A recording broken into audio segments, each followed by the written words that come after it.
ICC Academy here in Dubai. Gorgeous temperatures, early evening, and England just about to practice ahead of their semi-final against New Zealand. Johnny Bairstow is in the nets. Nas, do we expect him to open tomorrow?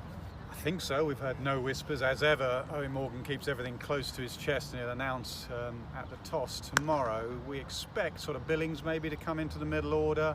Obviously no Jason Roy, so Johnny Bairstow move up to open. We both think he's a sensational opener in white ball cricket. Huge blow for Jason Roy, but a pretty good opener to take his place. He's had a quiet tournament, hasn't he? Partly through lack of opportunity, and a couple of times he did get in Sharjah. He was beaten by spin on a low skiddy surface. The pitch in Abu Dhabi tends to be a better one for batting. Yeah, and obviously at the top of the order, he's a better starter against spin as well. So I think he'd be the right person to go in at the top when pace is on the ball. You know, they have two very, very good new ball bowlers in Saudi and Bolt. I think Bolt is either equal top or top leading wicket taker in the Super 12 stage. Their bowling attack, actually, as you know, is very, very strong. Those two, plus Santner and Sodhi. I think Santner's been one of the finds of the tournament, really. Bowls his left arm spin beautifully, so it won't be easy getting runs, although it is a good pitch at Abu Dhabi.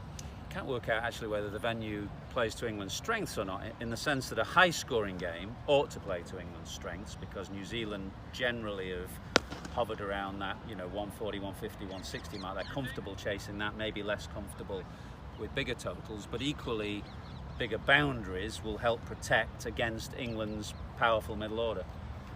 Yeah, listen, it's a day-night game. It's a night game tomorrow. There's not much day to it, starting at 6 o'clock. So I do think the toss is absolutely vital there. Even the dew factor hasn't been as much away from Sharjah.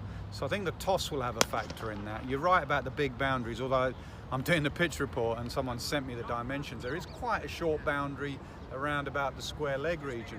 The other thing with England, and as you know with that Owen Morgan, Owen loves his matchup. So every side that's had a left-hander in at the top, he's bowled Moeen. But they have three right-handers, don't they? Mitchell, Guptill and Williamson at the top. So do you expect Rashid to be England's power play bowler, or spinner at least? Well, it's more likely than Moeen Ali, I would have thought, but maybe England will just go with pace up front, who knows. The other matchup I'm really looking forward to, and you've touched on it, is Bolt Southey against Butler Bairstow, because I think often in this part of the world it's the power play that shapes a game, and I think that's going to be a key battle. It is, and whether it swings. I think Bolt and Southey, when it swings, when it's not swinging, they're hard enough because they know they're nous and they hits the back of a length and they get a little bit of carry.